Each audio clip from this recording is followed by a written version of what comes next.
কারো মানসিক শান্তি কেড়ে নিয়ে নিজের জীবনে কখনো সুখী হওয়া যায় না। অন্যের জীবনকে জাহান্নাম বানিয়ে নিজের জীবনটাকে জান্নাত বানানো যায় না। It's quite impossible. আল্লাহর না একটা নেচার আছে, যদি আপনি কারো জীবনের শান্তি কেড়ে নেন, আল্লাহ আপনার শান্তি কেড়ে নেবেন।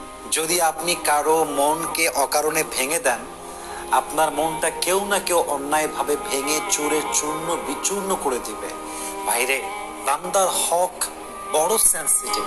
আপনি যে কোনো অন্যায় করেন, maybe it could be forgiven in your grave. কবরে যাওয়ার পরে আল্লাহর সঙ্গে রিলেটেড যত রাইটস আছে, যত হক আছে, এটা আপনি নষ্ট করলে আল্লাহ আপনাকে ক্ষমা করতেও পারেন, because it is in the hand of Allah সুবহানাহু ওয়া তাআলা। এটা আল্লাহর হাতে আছে।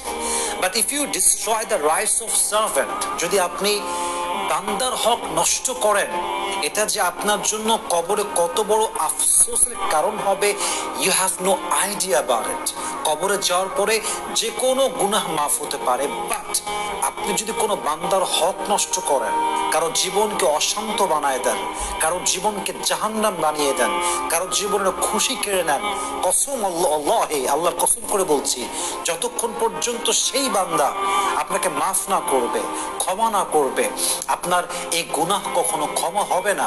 সো প্লিজ কখনো কারো মনের শান্তি কাড়বেন না, কখনো কারো মন ভাঙতে যাবেন না, কখনো কারোর সঙ্গে বিশ্বাস নিয়ে খেলবেন না। আল্লামা ইকবাল रहमतुल्लाहि अलैहि खूब सुंदर করে লিখেছেন, किसी की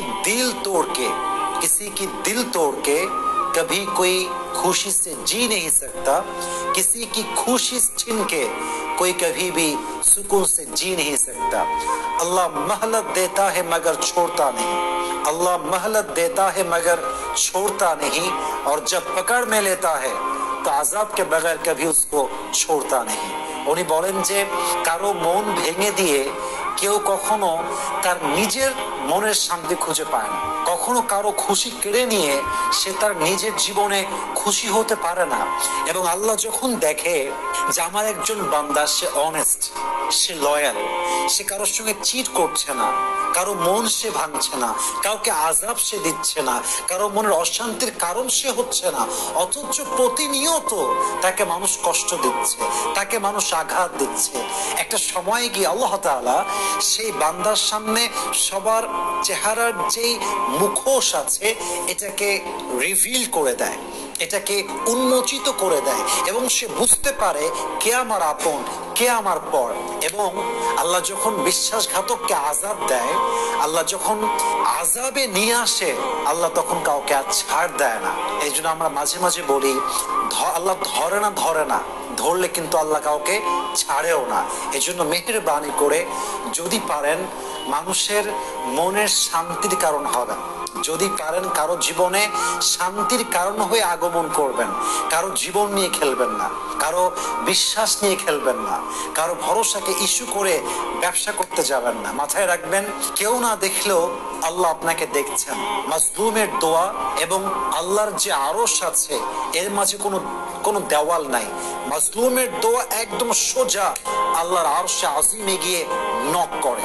এই দোয়াটা কখনো খালি হাতে ফিরে আসে না। এজন্য this is the message for everyone and I'm being very humble about it.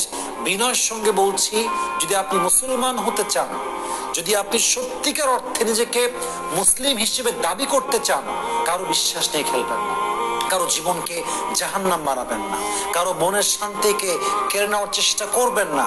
যদি পারেন কারো ইসমাইলের কারণ হবেন, যদি পারেন কারো মনের শান্তির কারণ হবেন, যদি পারেন কারো জীবনে একটা সুন্দর মানুষ হয়ে আগমন করার চেষ্টা করবেন। আল্লাহ আমাদের সবাইকে মানা, বোঝা এবং আমল করার তৌফিক দান করুক। আসসালামু আলাইকুম ওয়া রাহমাতুল্লাহি ওয়া বারাকাতুহু।